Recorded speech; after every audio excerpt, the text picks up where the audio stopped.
So, Carrie, which stirrup do you like better? I like the one with the shock absorption better. I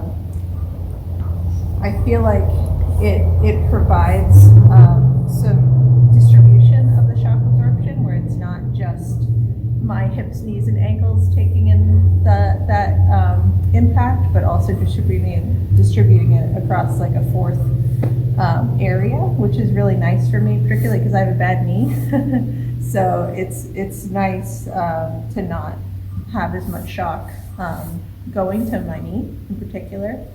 And I could see over a long ride how that would be nice if your knees or ankles get fatigued. But the other one I like as well, but it's less shock absorption and more stable, and definitely helps your position with the slight slope to the footbed, and helps you kind of keep your weight back into your heel without you having to push your weight down into your heel. So it helps your position, I think. And the wide footbed is great on both of them. It feels really secure and stable. Mm-hmm.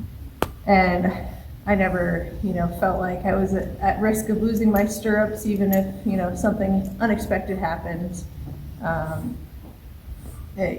Nice platform. Yeah. Would you use these for trail riding? I definitely would. I personally would pick the shock absorbing ones. I think that would be really nice on a long ride especially if we're doing a lot of trotting and cantering, to help with that shock absorption and just kind of give your knees and your ankles a break as you're going along. I do also think about, sometimes I like to kick my stirrups out when I'm riding and then getting them back sometimes quickly, if something happens, and I feel like these would be pretty easy to get back, which is a nice thing, because they're not, I've tried some stirrups that are really light and they're very hard to get back on the fly if you've taken your feet out, and I don't think I would have the same issue with these since they're a little bit heavier. Yep, they also have the little twist. Right, and they also do kind of stay in a more how you would ride position, mm-hmm. as opposed to other stirrups, which can kind of twist back with your leathers and lie more flat to the horse. So these don't really do that quite as much, since they do have that bit of an angle at the top. Yep. And would you use them for dressage? I would, yeah.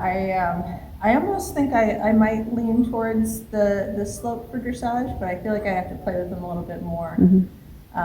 I personally have ridden in wide footbed stirrups somewhat similar to these for as long as I knew about them, since I really appreciate that design. And I think it helps, as I was saying, like that slight slope helps you keep your weight back in your heels without you pushing your weight down, and then, of course, that throws off your position, which isn't ideal when you're trying to do dressage. And so I feel like that could help you, keep a nice position so you can support your horse better. Great. All right. Well, thanks, Carrie. Thanks, Tupelo, for this little experiment. Yeah, thank you. That was fun.